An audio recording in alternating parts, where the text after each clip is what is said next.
किसी तक नहीं पहुंच सकता है। इसलिए जीवन में हमेशा याद रखना चाहिए, प्रभु आपकी कृपा से सब काम हो रहा है। मेरा आपकी कृपा से सब काम हो रहा है। प्रभु आपकी कृपा से सब काम हो रहा है। मेरा आपकी कृपा से सब काम हो रहा है।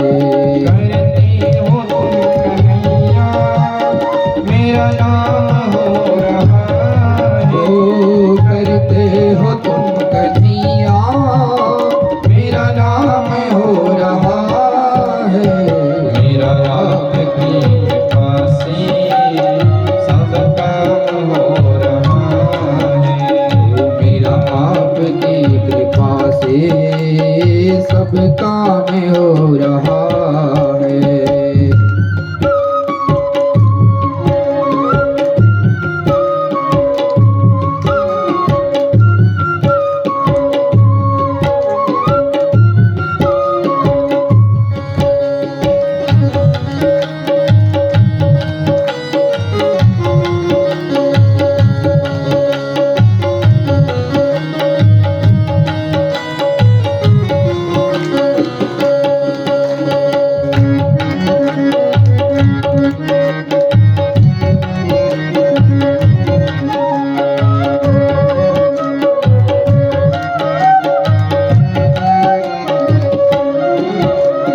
पतवार के बिना ही मेरी नाव चल रही है। ओ पतवार के बिना ही मेरी नाव चल रही है।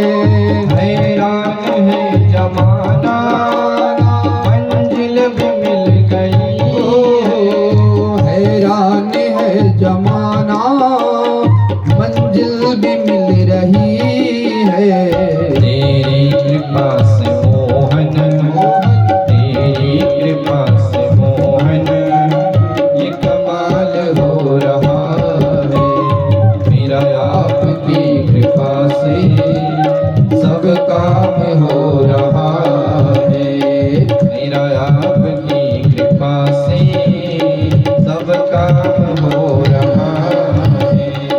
करते हो तुम कन्हैया, मेरा नाम हो रहा है। करते हो तुम कन्हैया, मेरा नाम हो रहा है। मेरा आपकी कृपा से सब काम हो रहा है। मेरा आपकी कृपा से सब काम हो रहा है।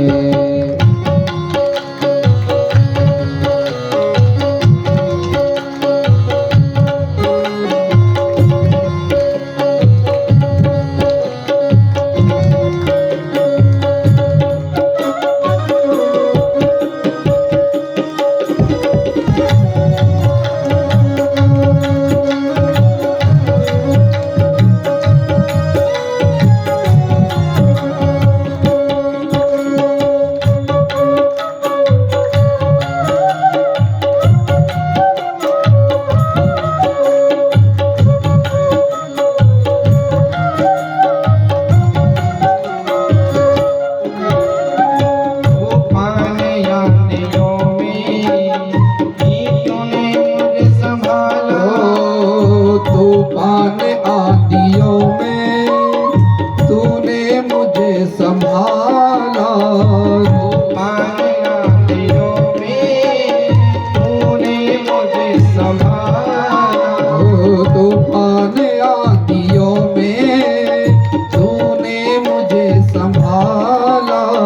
तुम कृष्ण बन के आए जब मैं बना सुदामा। ओ तुम कृष्ण बन के आए जब मैं बना सुदामा। तेरे करम से अब ये, तेरे करम से अब ये सरेआम हो रहा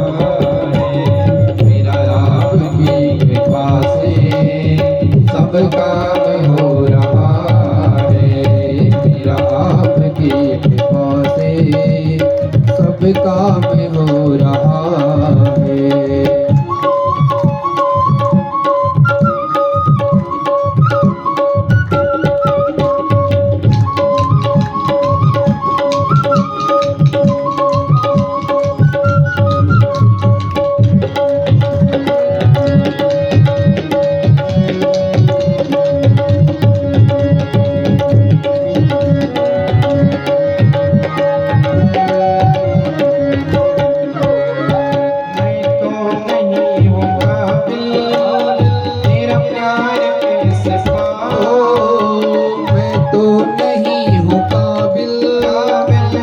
प्यार कैसे पाओ, टूटी हुई बाणी से गुणगान कैसे गाओ, टूटी हुई बाणी से गुणगान कैसे गाओ, टूटी हुई बाणी से गुणगान कैसे गाओ, टूटी हुई बाणी से गुणगान कैसे गाओ।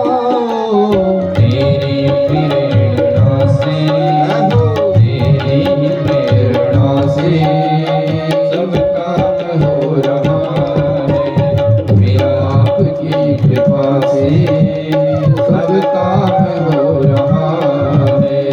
मेरा आपकी कृपा से सब काम हो रहा है, मेरा आपकी कृपा से सब काम हो रहा है। राधे राधे गोविंद गोविंद राधे, राधे राधे गोविंद गोविंद राधे, राधे राधे गोविंद गोविंद राधे, राधे राधे गोविंद गोविंद राधे, गोविंद राधे राधे गोपाल राधे, गोविंद राधे राधे गोपाल राधे, गोविंद राधे राधे गोपाल राधे, गोविंद राधे राधे गोपाल राधे, गोविंद राधे राधे गोपाल राधे, गोविंद राधे राधे गोपाल राधे, गोविंद राधे राधे गोपाल राधे, गोविंद राधे राधे गोपाल राधे, गोविंद राधे गोविंद राधे राधे गोपाल राधे, गोविंद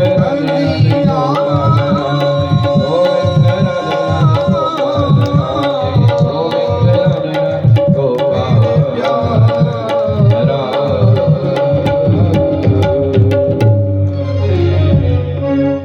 बोल वृंदावन बिहारी लाल की, कृष्ण कन्हैया लाल की, जय जय श्री राधे।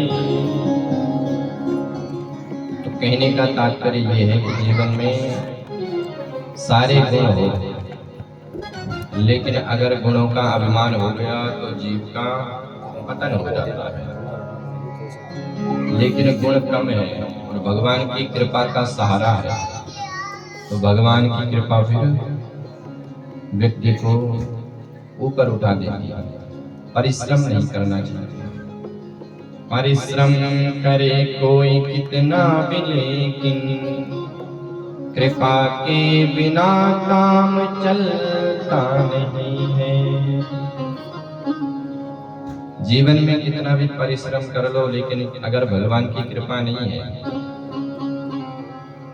तो फिर व्यक्ति उस उद्देश्य तक नहीं पहुंच सकता है। जीवन का सबसे बड़ा दुर्गुण है अभिमान। जीवन में अभिमान नहीं करना चाहिए। जो भी काम हो रहा है प्रभु आपकी कृपा से हो रहा है। जीवन में भगवान के नाम का अंक आदि में हमेशा रखना चाहिए। राम नाम को अंक है, 12-20 साधन है सब सून, अंक रहे 10 गुण, अंक कहे 10 गुण। अंक रहे 10 गुण, अंक गए कछु हाथ नहीं। जब तक अंक साथ में है, कृपा का अंक, तो सब कुछ है। पर कृपा का अंक नहीं है तो फिर सब बेकार है। तो बड़ी सुंदर स्तुति सुखदेव महाप्रभु ने करी। सुखदेव जी कहते हैं कि हे परीक्षित, कोई कितना भी पतित हो, कितना भी निकृष्ट हो, पर यदि वो भगवान के चरणों का आश्रय लेता है तो वो श्रेष्ठ है। सुखदेव जी कहते हैं परीक्षित, किरात हूणांध्र पुलंद पुलकसा अवीर कंका यवना खसादया ये नीच पापा, ये नीच पापा। पापा शब्द आया, पापा। अच्छा, पापा किसे कहते हैं? अब यहाँ पर पापा कहा गया है जो महापापी होता है। कौन कौन? बोले किरात हूणांध्र पुलंद पुलकसा अवीर कंका यवना खसादया ये नीच पापा यदुपाश्रया श्रया। तो बड़े बड़े पापा है। एक होता है पापी, एक होता है पापा। पापा माने बड़ा वाला। अब संस्कृत का शब्द है, लेकिन आजकल तो सब पापा ही बोलते हैं। पिताजी बोलना चाहिए, पिताजी। पर समय के साथ व्यक्ति को चलना भी चाहिए। अब ये तो कॉमन बात है, लेकिन जो यहाँ पर लिखा हुआ है ये नीच पापा यदुपाश्रया श्रया, जो बड़े बड़े पापा होते हैं यदि वो भी भगवान के चरणों में आ गए तो शुद्धं तस्मै प्रविष्णवे नमः, वो भी शुद्ध हो जाते हैं। और यदि कोई द्वादश तिलक युक्त ब्राह्मण है और भगवान की कृपा से दूर है, भगवान की शरणागति नहीं लेता है, तो वो उस दुष्ट से भी गया गुजरा है। भगवान की कृपा तो सब पर होती है। भगवान की कृपा के लिए कोई जरूरी नहीं है कि ब्राह्मण है कि कोई बड़ा भजनानंदी है, किसी पर भी भगवान की कृपा होती है। सुखदेव जी कहते हैं परीक्षित, इस संसार की उत्पत्ति प्रकृति से, प्रकृति और पुरुष। प्रकृति ने जब पुरुष का दर्शन किया तो उसमें क्षोभ उत्पन्न हुआ, जिससे महतत्व की उत्पत्ति हुई। महतत्व से 3 गुण प्रकट हुए, सतो रजो और तमो। सत रज तम, इन 3 गुणों से 5 महाभूत बने, पृथ्वी जल तेज वायु आकाश। और इन 5 महाभूतों से ये शरीर बना, पिंड बना। संसार में 5 महाभूत है, तो 5 महाभूतों से हमारा शरीर बना हुआ है, पृथ्वी जल तेज वायु आकाश। तमोगुण से 5 महाभूतों के जो अधिष्ठात्र है। रजोगुण से 5 ज्ञानेंद्रियां 5 कर्मेंद्रियां प्रकट हुई। सतोगुण से इंद्रियों के देवता प्रकट हुए। भगवान नारायण एक वट वृक्ष पर सोए हुए थे। वटस्य पत्रस्य पुटे शयानम् बालम मुकुंदम मनसा स्मरामि। उन बाल मुकुंद को,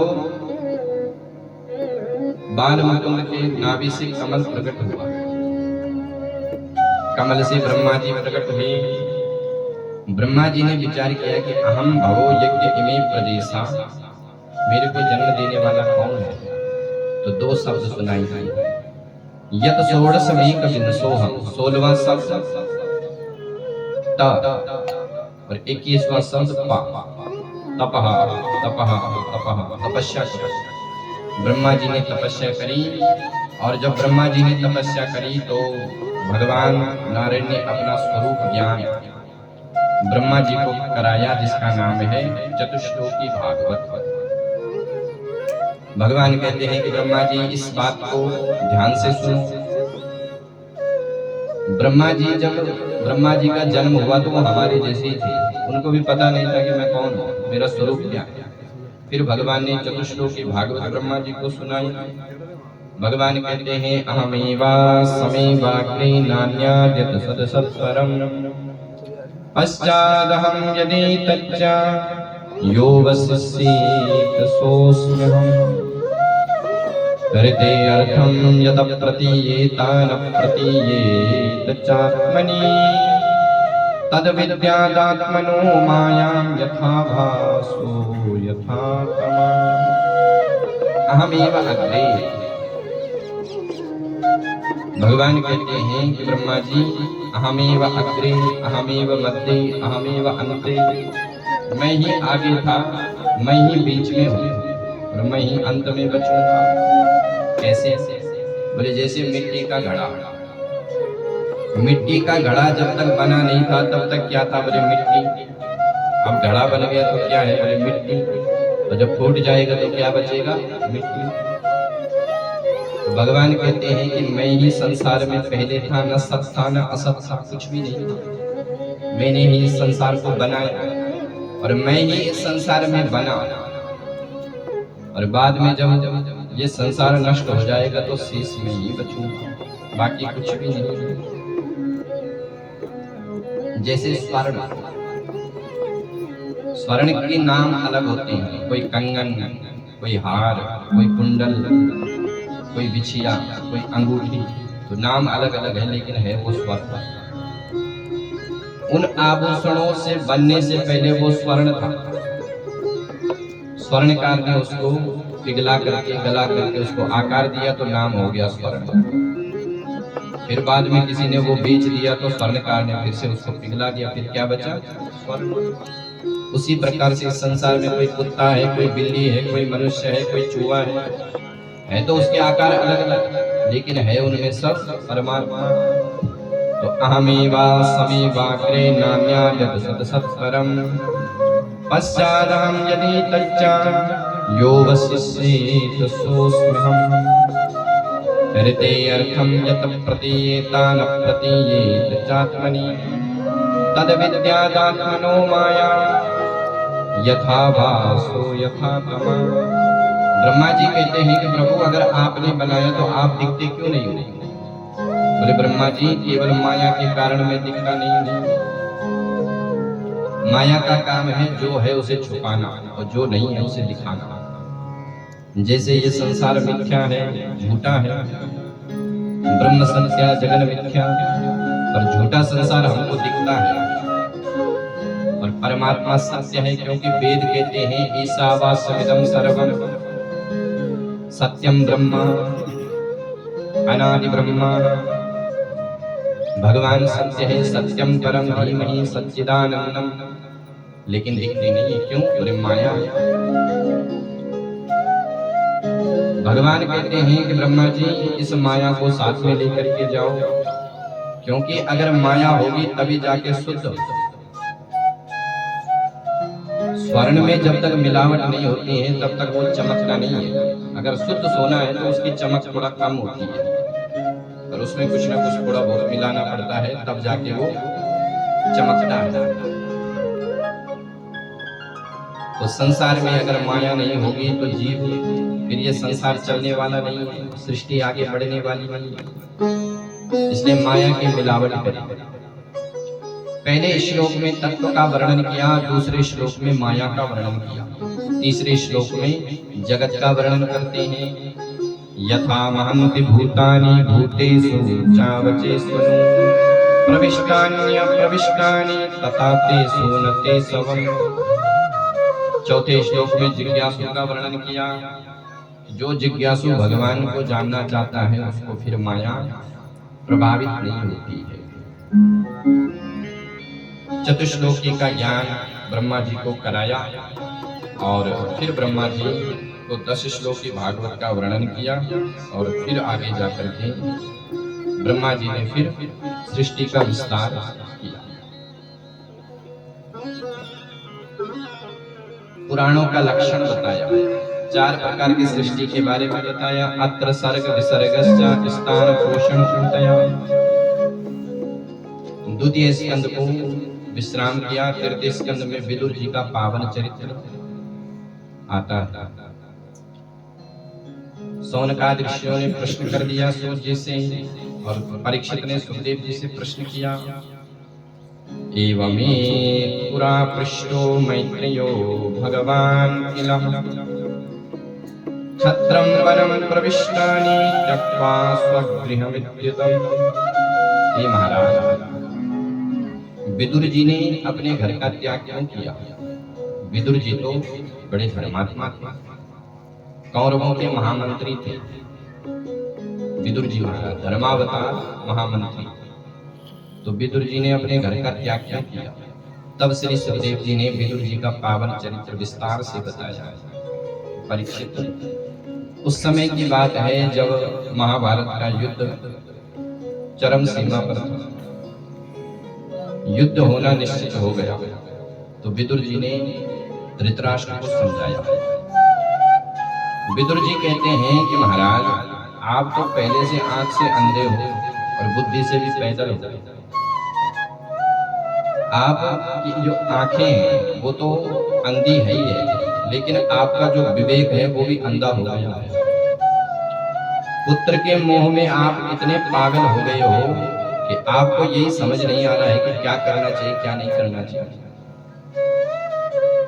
विदुर जी समझा रहे हैं, यदा तु राजा स्वसुतान साधुन पुत्रेण धर्मेण विनष्ट दृष्टि। हे महाराज, आपकी पुत्र मोह में दृष्टि अंधी हो गई है। अंधे तो पहले से थे धृतराष्ट्र, लेकिन भीतर की जो आंख होती है ज्ञान और वैराग्य की, वो भी चली गई। विदुर जी समझाते हैं कि देखो धृतराष्ट्र, ये जो तुम्हारा पुत्र दुर्योधन है ये साक्षात कलयुग है, और यदि तुमने इसकी बात को नहीं काटा, तुमने अगर इसका त्याग नहीं किया तो तुम्हारे कौरव वंश को ये नष्ट कर देगा। बहुत समझाया विदुर जी ने, लेकिन धृतराष्ट्र मौन है। धृतराष्ट्र कुछ बोला नहीं। धृतराष्ट्र को जैसे विदुर जी समझा रहे थे, इतने में दुर्योधन ने सुन लिया, और जैसे सुना तो विदुर जी को डांट लगाई। कैल मात्रोपजिह्वा वजुहा दास्या सुतं यद बलिनैव पुष्टा। ए दासी पुत्र, तू मेरे पिता को भड़काता है। अब दुर्योधन किसे बोल रहा है ये? अपने चाचा को। विदुर जी दुर्योधन का सका चाचा है।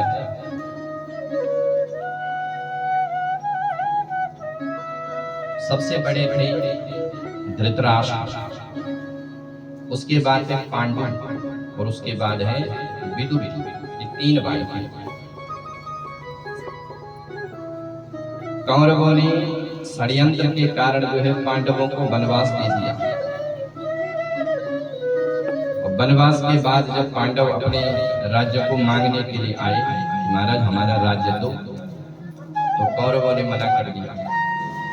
श्री कृष्ण ने बार बार उनको समझाया कि देखो, आधा राज्य नहीं देना है तो कम से कम 5 गांव दे दो, लेकिन दुर्योधन नहीं माना।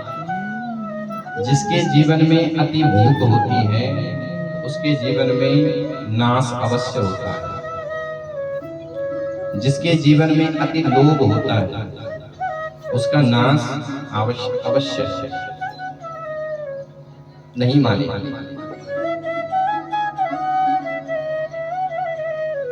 तो दुर्योधन अपने चाचा को ही फटकार लगाता है। कैल मात्रोपजिह्वा वजुहा दास्या सुतं यद बलिनैव पुष्टा।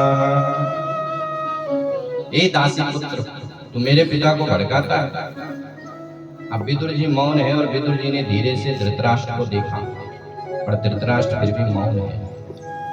विदुर जी समझ गए कि अब इस घर का कल्याण होने वाला नहीं। जिस घर में पिता अपने पुत्र के डर से कुछ बोलता नहीं कि पुत्र भाग जाएगा, कुछ कर लेगा, मैं चुप रहूं, तो फिर उस घर का अंत अवश्य है। जिस घर में अगर कुपुत्र हो गया तो उसको अगर तुमने नहीं डांटा तो फिर कल्याण होने वाला नहीं। विदुर जी उसी समय जो है घर छोड़ करके चले गए। स्वयं धनुद्वारि निदायमाय गतव्यथो यादुर्मानयान। विदुर जी घर से वृंदावन आए, और वृंदावन में इनको उद्धव जी का दर्शन हुआ। यमुना का पावन तट, उद्धव जी से इनका मिलन हुआ बहुत समय बाद। और उद्धव जी से विदुर जी का बड़ा सुंदर पावन सत्संग चल रहा है। उद्धव जी कहते हैं कि विदुर जी, महाभारत का युद्ध तो पूरा हो गया जिसमें पांडवों को विजय से प्राप्त हुई। तो विदुर जी ने भगवान के विषय में प्रश्न किया कि भगवान कहाँ है। तो उद्धव जी कहते हैं कि विदुर जी, भगवान तो अपने लोक को चले गए हैं, लेकिन यदुवंशियों का बड़ा ही दुर्भाग्य है कि भगवान इनके बीच में 125 वर्ष तक रहे, लेकिन फिर भी इन यदुवंशियों ने भगवान को भगवान नहीं माना। इतने समय तक भगवान इनके बीच में रहे। भगवान यदि हमारे सामने आ जाए तो हो सकता है हम भगवान को भगवान न माने, क्योंकि अति परिचयात अवज्ञा। जब व्यक्ति सामने होता है, साथ में रहता है, तो उसकी उतनी कीमत हम लोग समझते नहीं। प्रेम कब होता है? जब वो दूर है। दूर से प्रेम पुष्ट रहता है, वियोग से। जब प्रेमी लोग होते हैं तो पहले वो अपने प्रेमी से मिलने के लिए बहाना ढूंढते हैं, मिलने के लिए तो खूब प्रयास करते हैं, मिलते हैं, और फिर धीरे धीरे जब शादी हो गई तो अब साथ में रहते हैं और अब झगड़ा भी करते हैं। तो पहले तो मिलने के लिए लालाई थे, अब जब मिल गए तो साथ में रहते हैं और फिर झगड़ा करते हैं। तो यही होता है। उद्धव जी कहते हैं कि विदुर जी, भगवान इन यदुवंशियों के बीच में इतने वर्षों तक रहे, इन्होंने भगवान को भगवान नहीं माना। ये इनका बड़ा दुर्भाग्य है। उद्धव जी कहते हैं कि विदुर जी, भगवान का स्वभाव तो ऐसा है कि पूतना को भी भगवान ने सुंदर गति प्रदान करी। दुर्भगो वतलोकोयम यादवो नितरामपि ये सवं संतो न विदुर्हरि मीना इवोडपोपमम्।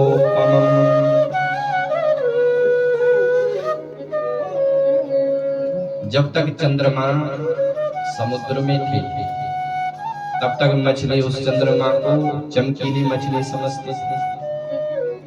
आज वही चंद्रमा जब आकाश में चला गया तो वही मछलियां उस चंद्रमा को मिलने के लिए उछलती रहती है। जब तक साथ में है तब तक उसका महत्व हमें पता नहीं चलता। जब वियोग हो जाता है तब उसका महत्व हमें समझ में आता है। उद्धव जी कहते हैं कि भगवान का स्वभाव का मैं क्या वर्णन करूं। वो पापनी पूतना विष पिलाने के लिए आई, लेकिन भगवान ने उसके पापों को नहीं देखा, उसको श्रेष्ठ गति प्रदान करी। भगवान को शिशुपाल ने खूब गालियां दी, लेकिन भगवान ने उसकी गाली को भी स्वीकार किया और उसका भी उद्धार किया। ऐसे हमारा भगवान है, फिर भी हम भगवान पर, अपने धर्म पर शंका करते हैं, अपने धर्म को इतनी श्रेष्ठता नहीं देखते हैं।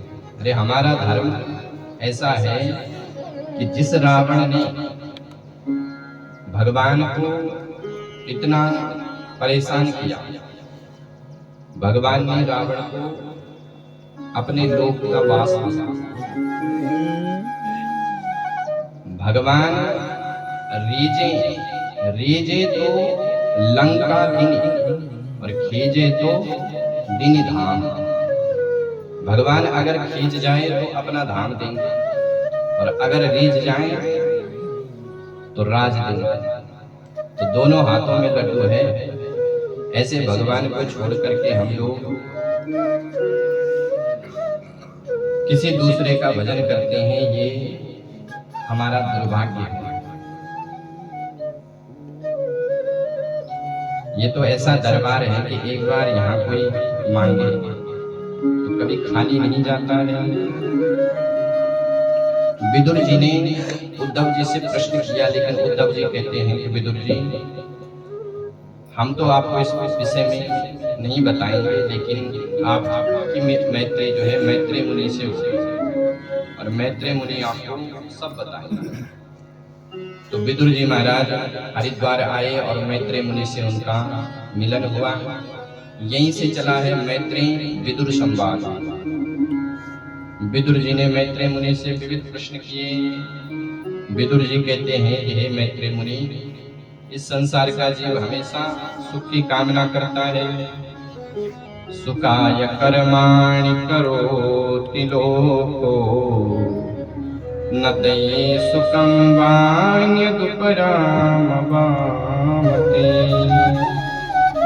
विन्देत भूयास्तवैव दुःखं यदत्र युक्तं भगवान् वदेन। सुखाय कर्माणि करोतु लोके, संसार का जीव सुख की कामना करता है, दिन रात मेहनत करता है। क्यों? बोले सुखी हो जाओ। पढ़ाई करता है, नौकरी लगता है, मेहनत करता है, पर मूल में उद्देश्य क्या है? बोले मैं सुखी हो जाऊं। लेकिन बाद में अगर देखा जाए तो वही कहता है कि साहब मैं दुखी हूं। एक दूसरे को सुखी मानता है। पहले नौकरी नहीं थी तो विचार किया कि नौकरी मिल जाती तो सुखी हो जाता। अब नौकरी मिल गई, अब कहता है कि साहब समय तो मिलता नहीं, न सत्संग सुनने का, नहीं कहीं जाने का, हम दुखी हो। तुम बहुत अच्छे हो। तो संसार का जीव सुख ढूंढ रहा है लेकिन उसको सुख नहीं मिल रहा है। विदुर जी ने प्रश्न किया तो मैत्री मुनि कहते हैं कि सुनो विदुर जी, ये जो समस्या है ये सारे संसार की समस्या है। जीव को सुख किसलिए नहीं मिलता है? तो मैत्री मुनि बड़ी सुंदर बात करते हैं। जनस्य कृष्णस्य विमुक्त्यदेवा न धर्मशीलस्य सुदुःखस्य अनुग्रहेव चरन्ति नूनं भूतानि भव्यानि जनार्दनस्य। जनस्य कृष्णस्य विमुखस्य देवा, हे विदुर जी, भगवान को छोड़ करके यदि कोई सुखी होना चाहता है तो वो कभी सुखी हो नहीं सकता है। बिना भगवान के संपर्क से जीव सुखी हो ही नहीं सकता है।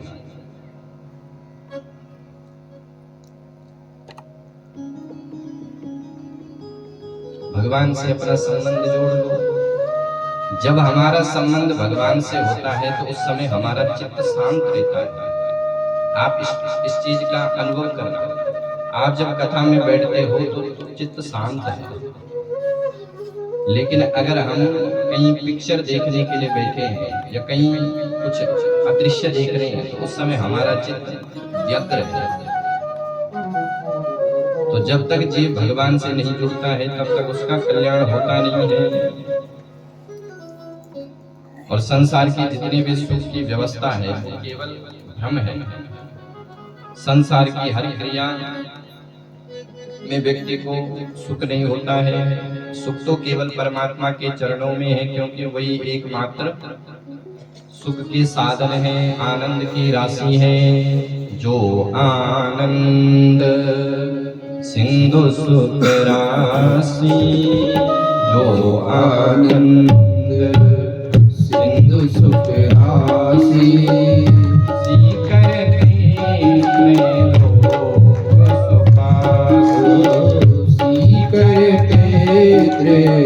लोक सुखासी।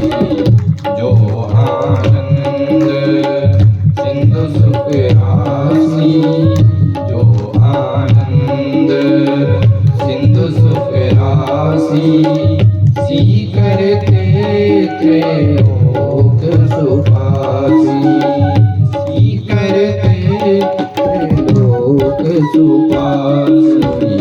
सो सुख राम यस नामा, सो सुख राम राम रस नामा।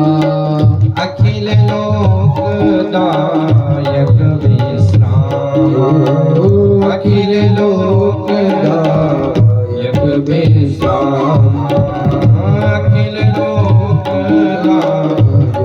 विश्राम। जो आनंद सिंधु सुख राशि, तो आनंद की राशि है भगवान श्री कृष्ण। तो जब तक जीव उनसे नहीं जुड़ा तब तक उसको आनंद नहीं आता है। संसार की जितनी भी क्रियाएं हैं सब दुख में भेजने वाली हैं, जितनी भी क्रियाएं हैं। अच्छा, ये दुख कैसे मिलता है, एक उदाहरण से समझो। एक साधु का एक चेला था।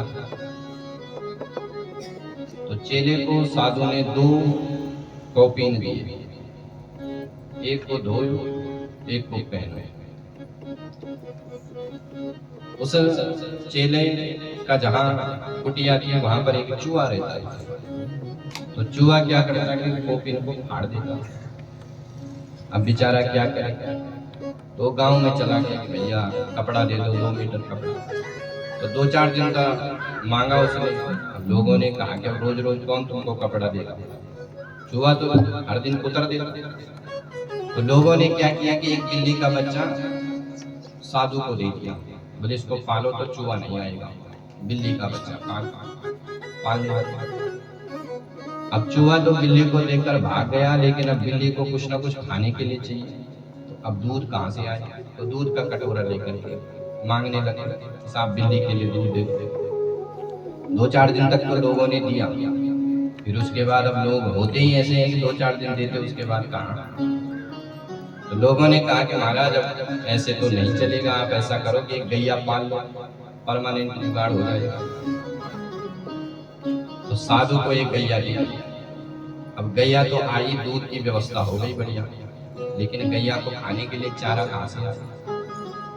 तो अब बाबा जी बड़े तसले को लेकर के घूमने लगे, महाराज चारा दे दो चारा। पहले कटोरे लेकर के जाता, फिर अब बड़ा तसले लेकर के दिया। बोले साहब चारा दे दो चारा दे दो। अब 2-4 दिन तक लोगों ने दिया, उसके बाद वो भी बंद। लोगों ने कहा कि ऐसा है महाराज, ये जो खड के किनारे की जमीन है ये तुम्हारे नाम कर दी पट्टा में, इसको आप रख दो और वहां से घास लाओ और गैया को खिलाओ। तो अब 2-4 दिन तक तो बाबा जी गए, उसके बाद घास कैसे लाए। तो लोगों ने कहा कि ऐसा करो कि तुम शादी कर लो, बढ़िया तुम्हारी धर्मपत्नी घास लेकर के आएगी, गैया का दूध दुहेगी और तुम्हारा बढ़िया चलेगा। तो पत्नी भी आ गई, अब 2-4 बच्चे भी हो गए। इतने में वही साधु आए पहले वाले। अब साधु ने जो देखा कि महाराज संत के तो आगे पीछे सब बच्चे ही बच्चे हैं, 2 बच्चे आगे 2 बच्चे पीछे, हाथ में डंडा, आश्रम में खूब चहल पहल हो। तो साधु ने कहा कि ये कौन है। बोले साहब ये सब एक कौपीन की करामात है। तो संसार में जो दुख होता है ये ऐसा ही होता है। हम सोचते कि ये हो जाए तो सुखी हो जाएंगे, ये हो जाए तो सुखी हो जाएंगे, पर वो स्थिति कभी बनी नहीं पाती। व्यक्ति सुख की तलाश करते करते करते करते दुख के जंजाल में चला जाता है। जितना वो सुख ढूंढता है उतने वो दुख के दलदल में चला जाता है। तो जीव को भगवान से अपना संबंध जोड़ना चाहिए। अच्छा, बंधन और मोक्ष क्या है। बंधन कोई किसी ने हमको बांध थोड़ी रखा है, अगर बांधा होता तो हम वहां से यहाँ कैसे चले आते। लेकिन मन ने हमको बांध दिया है कि बच्चे हैं, पत्नी है, परिवार है, वहीं से हम बंधे हैं। तो ये जो हमारा मन है, इस मन को आप जैसे बनाओ वैसे ही बनेगा, क्योंकि मन एव मनुष्याणाम कारणम बंध मोक्षयो बंधानां विषयासक्तम मुक्तानां निर्विषयो मनः। चाबी एक होती है, उसी से चाबी, उसी से ताला बंद होता है और उसी से खुलता है। तो मन एक है। मन ने अगर संसार का संपर्क कर लिया तो वो बंधन का कारण है, और उसी मन ने अगर भगवान का संपर्क कर लिया तो वही मुक्ति का साधन है। मन की ही सृष्टि है। ये सारा संसार, वेद भगवान कहते हैं कि मनः सृजति भूतानि कर्माणि चात्मना। ये मन की सृष्टि है। मन में हम जैसा सोचते हैं वैसे ही बनते हैं। मन ने अगर सोच लिया कि हम बंधन में हैं तो हम बंधे हैं, और मन ने सोच लिया कि हम तो मुक्त हैं तो हम मुक्त हैं। मन जहां जहां व्यक्ति का टिका हुआ है, अगर भगवान में टिका है तो मुक्त है, संसार में टिका है तो बंद है। एक गांव की घटना है, पंजाब की बात है, और सचमुच घटना है। एक बार एक बाबा जी बूढ़े व्यक्ति, तो अब पंजाब में क्या होता है कि जो बूढ़े लोग हैं वो बाहर सोते हैं गर्मियों में। घर वाले बाहर पर उनकी खटिया लगी है और बाहर ही सोते थे, क्योंकि उनको थोड़ा पेट की समस्या थी, बार बार पेट गुड़गुड़ करे। तो अब कहाँ, पुराने जमाने में तो बाथरूम भी नहीं होते, तो उनको जंगल झाड़ी जाना पड़ता था, तो बाहर ही सोते। तो एक बार क्या हुआ कि उनका छोटा सा पोता था। अब फाल्गुन का महीना था, आज से तो चैत्र मास प्रारंभ हो गया, आज संक्रांति है। फाल्गुन का महीना था, तो फाल्गुन में लोग होली खेलते हैं, छोटे छोटे बच्चे। तो उनका छोटा सा पोता था, उसने क्या किया कि वो बाबा जी जो थे वो अपनी खटिया के नीचे लोटा रखते थे हर समय, कि कब जंगल झाड़ी जाना पड़े कोई पता थोड़ी। तो उनके उस लोटे में जो है उनके पोते ने लाल रंग डाल दिया, और उस समय तो वो चले गए। अब बाबा जी चले गए जंगल झाड़ी। अब जैसे दिशा मैदान गए तो महाराज जैसे उन्होंने देखा कि वहां तो नीचे लाल लाल सब ढाल है, तो अब तो इतने घबरा गए कि राम राम, मेरा तो पूरा खून निकल गया। अब संयोग की बात, उनको पाइल्स की बीमारी थी, बवासीर। उन्होंने विचार किया कि मेरा तो एक लोटा खून निकल गया, अब तो मैं मर जाऊंगा। अब तो उनको चक्कर आने लगे, गिरते उड़ते लोगों ने पकड़ कर लाया। महाराज कहते हैं घर वालों से कि अब मैं जाने वाला हूँ। घर वालों ने जितने भी डॉक्टर वैद्य सब बुलाया, सब दवाई दी उनको, लेकिन कहते हैं कि अब ये सब करने से कोई मतलब नहीं है, बिना मतलब के पैसा खर्च कर रहे हो, अब मैं बचने वाला नहीं, मैं मर जाऊंगा। तो घर वालों ने कहा कि तुम्हारी अंतिम इच्छा, पूछते हैं जब कोई व्यक्ति मरता है तो अंतिम इच्छा पूछते हैं।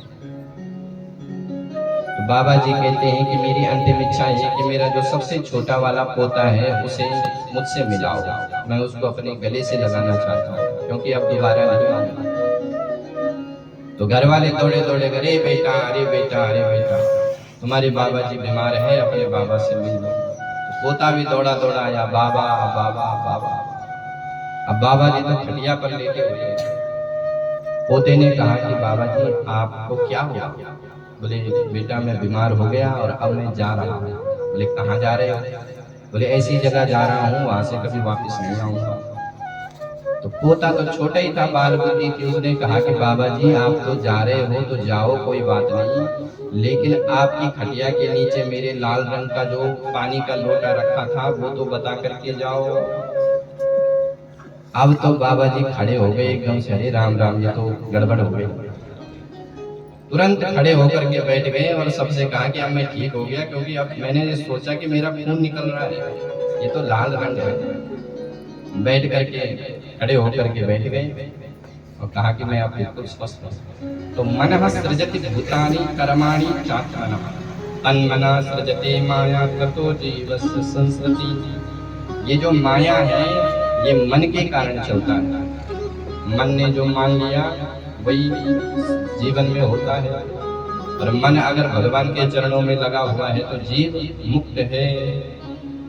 गौर वृंदावन बिहारी लाल की जय जय श्री राधे। तो इस मन को कहाँ लेकर के जाओ? भगवान के चरणों में। बोल वृंदावन बिहारी लाल की। तो आइए एक सुंदर सा भजन श्रवण करते हैं और फिर उसके बाद आगे की यात्रा।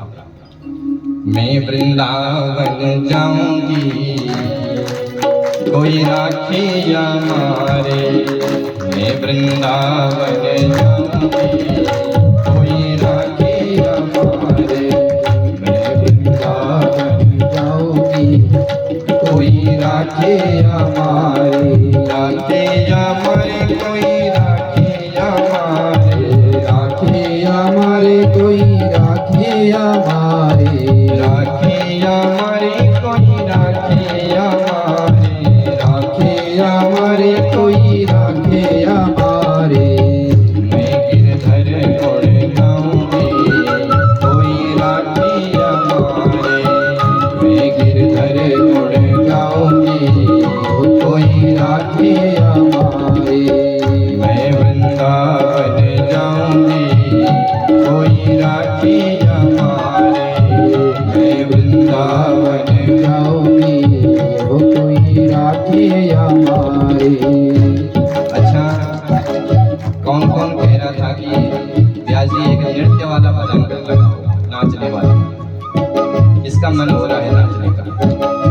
भी मन हो रहा है वो इस भजन में नाच रहा है।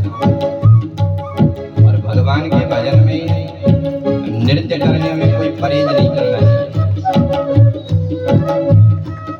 नृत्यते श्रीपति रत्ने वादनी तालिका वृषभ, जो भगवान के सन्मुख नृत्य करता है और भगवान के सन्मुख भगवान के कीर्तन में ताली बजाता है, उसके दो फायदे होते हैं। कौन कौन से? बोले कुटीयन्तु शरीरस्तु सर्वे पातक पक्षिणा, शरीर के हाथों में जो कुयोग की रेखाएं हैं वो सुयोग में बदल जाती है। जो कुयोग के पक्षी हैं वो उड़ करके चले जाते हैं और कहाँ जाते हैं? जो कीर्तन में मौन बैठा रहता है उसी के सिर पर बैठ जाते हैं। तो कीर्तन में कभी मौन नहीं होना चाहिए। नृत्य नहीं करते हो तो ताली बजाओ जोर जोर से। और ताली ऐसी नहीं, ताली भी ताल के साथ बजनी चाहिए। ऐसा नहीं कि थपड़ थपड़ कर रहे हैं जैसे तबला बज रहा है।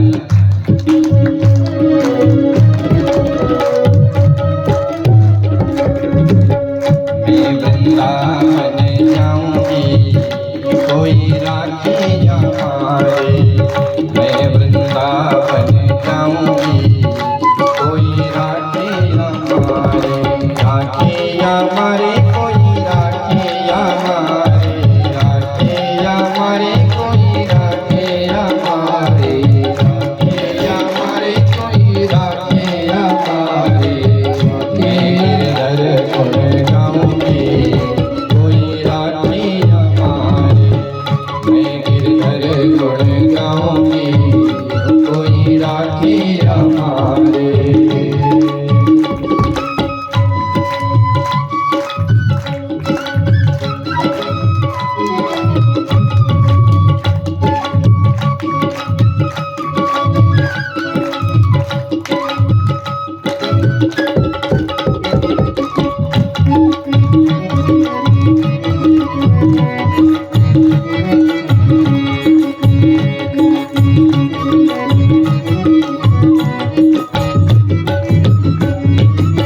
वृंदावन में बांके बिहारी, वृंदावन में बांके बिहारी, वृंदावन में बांके बिहारी, वृंदावन में बांके बिहारी, उनसे मैं नैना लड़ाऊंगी कोई राखी हमारे, मैं वृंदावन जाऊंगी कोई राखी हमारे, मैं वृंदावन जाऊंगी कोई राखी हमारे।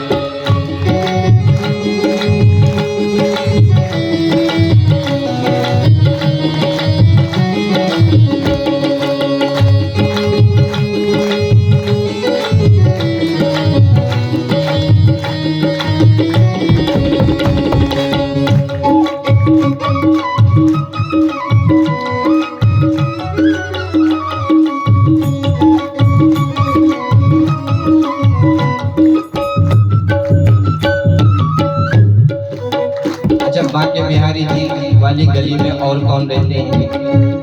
कचौड़ी वाले। राधा वल्लभ की छवि न्यारी, राधा वल्लभ की छवि न्यारी, की छवि न्यारी सुंदर झांकी, ओ की छवि न्यारी सुंदर झांकी, राधा वल्लभ की छवि न्यारी, राधा वल्लभ की छवि न्यारी, उनको मैं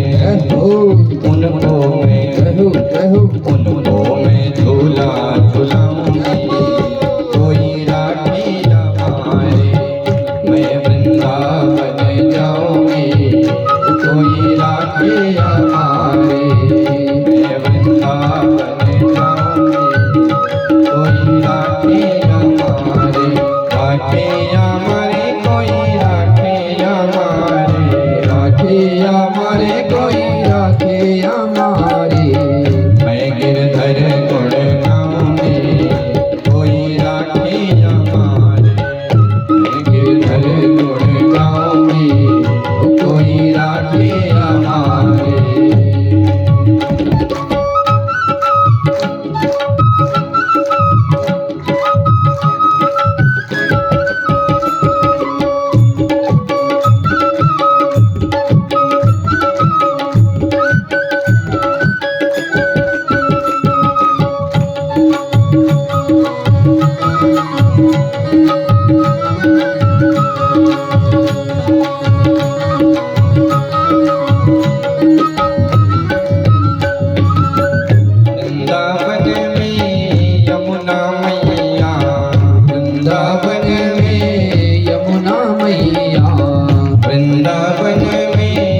राखी हमारी। मैं वृंदावन जाऊंगी कोई राखी हमारे। मैं वृंदावन जाऊंगी कोई राखी हमारी।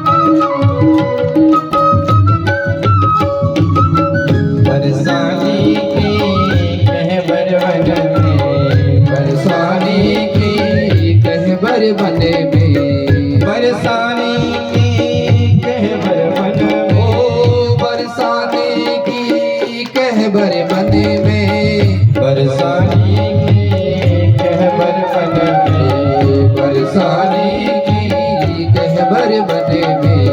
लोट पोट हो जाऊंगी कोई राखी हमारे। लोट पोट हो जाओगी कोई राखी हमारी। मैं वृंदावन जाऊंगी कोई राखी हमारे। मैं वृंदावन जाऊंगी कोई राखी हमारे। मैं वृंदावन जाऊंगी कोई राखी हमारे। मैं वृंदावन जाऊंगी कोई राखी हमारे। वृंदावन जाऊंगी कोई राखी हमारे। और वृंदावन धाम की जय हो। जय जय श्री राधे। विदुर जी ने मैत्री मुनि से सृष्टि विषयक प्रश्न किया तो विस्तार से सृष्टि का वर्णन किया। भगवान नारायण की नाभि से कमल, कमल से ब्रह्मा जी को भगवान ने चतुश्लोकी भागवत सुनाई और फिर ब्रह्मा जी ने सृष्टि की। सृष्टि में सर्वप्रथम 4 कुमारों को प्रकट किया। सनत, सनातन, सनत कुमार, सनक, सनंदन, सनातन, सनत कुमार। इन 4 कुमारों की सृष्टि हुई। चारों से ब्रह्मा जी ने कहा कि तुम मेरे इस सृष्टि में सहयोग करो। चारों ने मना कर दिया, हम तुम्हारी बात को नहीं मानेंगे। अब सृष्टि के आदि के बच्चे जब पिता की बात नहीं मान रहे हैं तो आजकल लोग शिकायत करते हैं कि साहब हमारे बच्चे हमारी बात नहीं मानते हैं। तो सनत कुमारों ने भी तो नहीं मानी। ब्रह्मा जी को क्रोध आया। क्रोध से भ्रकुटी जो भौं है वो टेढ़ी हो गई। तो भ्रकुटी से भगवान रुद्र प्रकट हो गए। बोल शंकर भगवान की। भगवान शिव से कहा कि चलो सृष्टि करो। भगवान शिव ने सृष्टि करनी प्रारंभ करी। भूत, प्रेत, पिशाच, डाकनी सब सृष्टि में लगा दी। ब्रह्मा जी ने विचार किया कि ऐसे मेरी सृष्टि चलने वाली नहीं है। तब ब्रह्मा जी ने 10 ऋषियों को प्रकट किया। मरीचि, अत्तिरा, अंगिरस, पुलस्त, पुलहा, क्रतु, भृगु, वसिष्ठ, दक्ष, दशमस्त नारदा। 10 ऋषियों की सृष्टि करी। वाणी से सरस्वती प्रकट हुई। छाया से करदम ऋषि प्रकट हुई। वाम भाग से शत्रुपा और दक्षिण भाग से मनु प्रकट हुई। फिर मनु और शत्रुपा के द्वारा इस संसार में सृष्टि का विस्तार हुआ। स्वयं भूव मनु अरु शत्रुपा, जिनते भय नर सृष्टि अनुपा। दंपति धर्म आचरण रीका, अजो गाव श्रुति जिनके लीका। स्वयं भू सतरूपा जिनते भय नर सृष्टि अनुपमा। स्वयं और मनु के द्वारा इस संसार में सृष्टि का विस्तार हुआ। पर मनु महाराज ने एक दिन ब्रह्मा जी से प्रार्थना करी कि महाराज सृष्टि तो मैं करूं, लेकिन पृथ्वी जो है उसको हिरण्याक्ष नाम का राक्षस रसातल में ले गया। अब बोलो सृष्टि कहां करें, पृथ्वी नहीं। ब्रह्मा जी ने भगवान का ध्यान किया और ध्यान करते ही नासिका के अग्रभाग से भगवान वराह रूप में प्रकट हुए और पाताल में गए, हिरण्याक्ष को मारा और पृथ्वी को ढूंढ करके निकाला। अच्छा, भगवान ने वराह रूप ही क्यों धारण किया? वराह माने सूकर। सूकर की जो नासिका होती है वो बड़ी तेज होती है और पृथ्वी का गुण है गंध, तत्र गंधवती पृथ्वी। तो सूकर की नासिका बड़ी तेज, तो पृथ्वी का पता लगाना। अथवा हिरण्याक्ष ने पृथ्वी को ही चुरा लिया। हिरण कहते हैं स्वर्ण को, हिरण माने स्वर्ण और आक्ष माने आंखें, जिसकी आंखों पर हमेशा स्वर्ण ही रहे, लोभ ही रहे, हर समय लोभ, हर समय संपत्ति। और वराह जो होता है वो बड़ा संतुष्ट होता है। सुवर, सुवर केवल एक नाली में ही संतुष्ट है, वो ज्यादा इधर उधर नहीं जाता है। एक बार नारद जी ने सुवर को देखा तो नारद जी ने विचार किया कि देखो बेचारा कैसे नरक की यात्रा भोग रहा है, कीचड़ में पड़ा हुआ है। तो नारद जी ने सुवर से कहा कि चलो स्वर्ग लेके चलते हैं। तो सुवर कहता है कि स्वर्ग कैसा है? बोले वहां तो सब साफ सुथरा है, स्वच्छ है। स्वच्छ भारत का अभियान चला है तो वहां वो तो भारत से भी स्वच्छ है। तो सुवर कहता है कि स्वच्छ तो है लेकिन वहां कीचड़ है कि नहीं? नारद जी ने कहा बोले वहां का कीचड़, वो तो स्वर्ग है, साफ सुथरा, जहां साफ होता है वही तो स्वर्ग है। कई बार हम हिमाचल घूमने के लिए जाते हैं, इधर आते हैं तो ऐसा लगता है जैसे स्वर्ग है, क्योंकि स्वच्छ है। और स्वच्छ में नंबर 1 हमारा हिमाचल है। दिल्ली बम्बई जाओ आप, कितना कूड़ा करकट पड़ा हुआ है। तो जब हम स्वच्छ जगह देखते हैं तो लगता है कि देखो साफ स्वर्ग में आ गए जैसे। तो सुवर कहता है कि स्वर्ग में कीचड़ है कि नहीं? नारद जी ने कहा वहां तो कीचड़ तो नहीं। सुवर कहता है कि हम नहीं जाएंगे जैसे स्वर्ग में। तो वराह रूप धारण किया, मैंने भगवान संतुष्ट है और हिरण्याक्ष का वध किया, जिसकी आंखों पर हमेशा स्वर्ण ही दिखता, संपत्ति ही दिखती है। इसलिए भगवान ने हिरण्याक्ष का वध किया, पृथ्वी को यथास्थान धारण किया और अब पृथ्वी पर सृष्टि का विस्तार हुआ। मनु महाराज की 3 कन्याएं हैं, देवहूति, प्रसूति और आकृति। 2 पुत्र है, उत्तानपाद और प्रियव्रत। मनु महाराज की मंझली बेटी का नाम है देवहूति, जो बड़ी ही सुंदर है। इतनी सुंदर है, इतनी सुंदर है कि एक बार देवव्रत नाम का गंधर्व अपने विमान से जा रहा था और उसकी दृष्टि देवहूति पर पड़ी तो वो विमान से नीचे गिर गया। इतनी सुंदरी है। आजकल तो महाराज कोई सुंदर को देख करके साइकिल से भी नहीं गिरे। कोई गिरा आजकल साइकिल से? इतनी सुंदर है देवहूति। लेकिन विवाह हुआ किसके साथ? कर्दम ऋषि के साथ, जो साधु है, महात्मा है। कर्दम ऋषि बड़े ही तपस्वी हैं, बड़े ही ध्यान योगी हैं। कर्दम ऋषि ने तपस्या करी और भगवान कहते हैं कि कर्दम तुम विवाह करो। कर्दम ऋषि कहते हैं कि प्रभु मैं विवाह करने के लिए तैयार हूं, लेकिन विवाह में एक शर्त पर करूंगा। कौन सी शर्त? बोले प्रभु आपको मेरे घर आना पड़ेगा, आप मेरे पुत्र बनो तब मैं विवाह करूंगा। चाहूं तुम्हें समान सुत प्रभु सन कवन दुराऊ। प्रभु मुझे आप जैसा पुत्र चाहिए। भगवान कहते हैं कि मेरे जैसा तो कोई और नहीं, मैं ही तुम्हारा पुत्र बनूंगा, जाओ तुम विवाह करो। और सुनो, कल तुम्हारे घर में मनु की कन्या आने वाली है और उन्हीं से तुम्हारा विवाह होगा। इधर भगवान मनु के पास गए, देवहूति का संबंध कर्दम ऋषि से पक्का किया।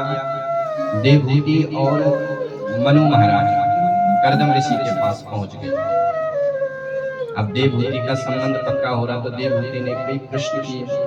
आजकल जब संबंध होता है तो प्रश्न किया जाता है, बताओ जी कौन सी नौकरी करते हो, कितना कमाते हो, घर में कौन कौन है, प्रश्न करते हैं। लड़का प्रश्न करता है और लड़की भी प्रश्न करती है। अगर लड़के ने 4 प्रश्न किए तो लड़की 7 प्रश्न कर देती है। सुनो, हम ना तो घर में रहेंगे, जॉब करेंगे और अनेक अनेक प्रश्न उनका होता है कि हमें खाना बनाना भी नहीं आता है, क्योंकि हमने कभी बनाया नहीं, हम तो बस नौकरी करेंगे।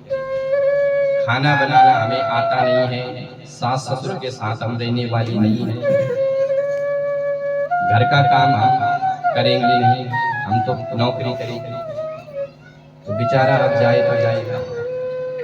लेकिन देवहूति ने कर्दम जी की सारी शर्तों को स्वीकार किया। कर्दम जी की शर्त है कि एक संतान होते ही मैं बाबा जी बन जाऊंगा। आज की अगर कोई कन्या होती तो कहती है कि अगर बाबा जी बनना है तो मेरी जिंदगी को क्यों खराब कर रहे हो, पहले ही बन जाओ। पर देवहूति ने पूरी शर्त को स्वीकार किया।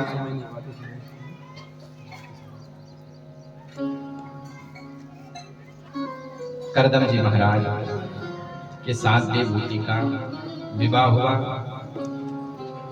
अब विवाह करके तो माता पिता अपनी नगर को चले। इधर कर्दम जी की समाधि लग गई। दूसरे ही दिन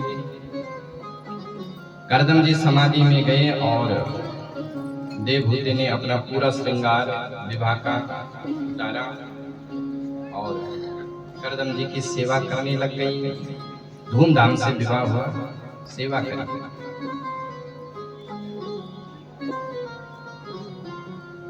बड़ी सुंदर सेवा हो रही है। बोल वृंदावन बिहारी लाल की जय। जय जय श्री राधे।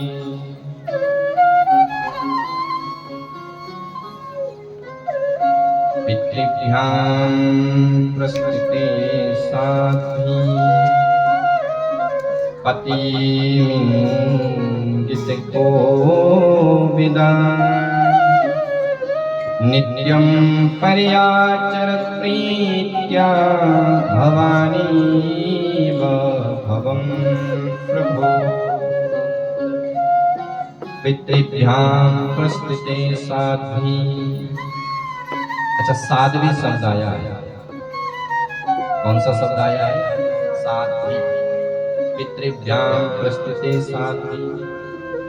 जब माता पिता देवहूति का विवाह करके अपने घर गए तो कर्दम जी की समाधि लग गई और समाधि में जब अपने पति को देवहूति ने देखा तो पूरा श्रृंगार उतारा और अपने पति की सेवा करी। कैसे? बोले भवानी तो भवम प्रभु।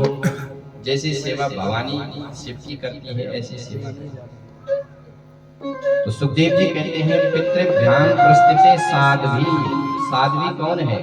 जो पतिव्रता है, जो पति परायणा है, वही साध्वी है। आजकल साध्वी का अर्थ हमने अलग ही कर दिया। ये साध्वी है। स्त्री के 3 नाते होते हैं, 3 संबंध हमेशा होते हैं और 3 ही परिचय होता है। जब वो कन्या होती है तो उसका परिचय पिता से दिया जाता है। किसकी बेटी? कन्या छोटी होती है तो लोग पूछते किसकी बेटी? जब उसकी शादी होती है तो लोग कहते किसकी पत्नी है। और जब बूढ़ी हो जाती है तो लोग कहते हैं किसकी माँ है। शास्त्रों में जब भी स्त्री का परिचय दिया तो इन्हीं 3 संबंधों से दिया है। सीता मैया का भी परिचय गोस्वामी जी ने दिया। जनक सुता जग जननी जानकी, अतिशय प्रिया करुणा निधान की। जनक सुता किसकी पुत्री है? जनक की। जनक सुता जग जननी जानकी किसकी माँ है? उस समय लव कुश का जन्म नहीं तो जनक जग जननी सबकी माँ है सीता। और अतिशय प्रिय करुणा निधान की किसकी पत्नी है? करुणा निधान राम की पत्नी है। पार्वती का भी परिचय दिया। जय जय गिरिवर राज किशोरी किसकी पुत्री है? गिरिराज हिमाचल की पुत्री है। जय महेश मुख चंद्र चकोरी किसकी पत्नी है? महेश। जय गजवदन सड़ानन माता किसकी माता है? अरे गणेश और सड़ानन कार्तिकी की माता है। तो इन्हीं 3 संबंधों से स्त्री का परिचय दिया जाता है। तो पितृभ्याम प्रस्तुते साध्वी। साध्वी का अर्थ वही है जो अपने पति की परायणा है। पतिव्रता जो स्त्री है वही साध्वी है। ऐसा नहीं साध्वी बन गए और अब कुछ भी करेगा नहीं। स्त्री को हमेशा संरक्षण में रहना चाहिए, पति की, पुत्र की, पिता की। क्योंकि स्त्री जो है वो हीरा है। हीरा। पुरुष लोहा है। अगर वो कहीं भी पड़ा हुआ है तो जैसे लोहा होता है, सरिया को आप यहाँ फेंक दो, 10 साल बाद भी उठाओगे तो कोई दिक्कत नहीं। लेकिन हीरे पर अगर थोड़ा भी खरोच आ गई तो वो विकृत हो जाता है, उसकी कीमत खत्म हो जाती है। तो माताओं को हमेशा संरक्षण में रहना चाहिए। और 3 संबंध ये बंधन नहीं है। आजकल तो माताएं कई स्त्रियां कहती है हमें स्वतंत्र करो, हमें स्वतंत्र। क्या ये बंधन है? एक स्त्री से पूछो जिसका पति नहीं है, एक माँ से पूछो जिसका पुत्र नहीं है, एक बिटिया से पूछो जिसका पिता नहीं है। ये बंधन नहीं है, ये संबंध है।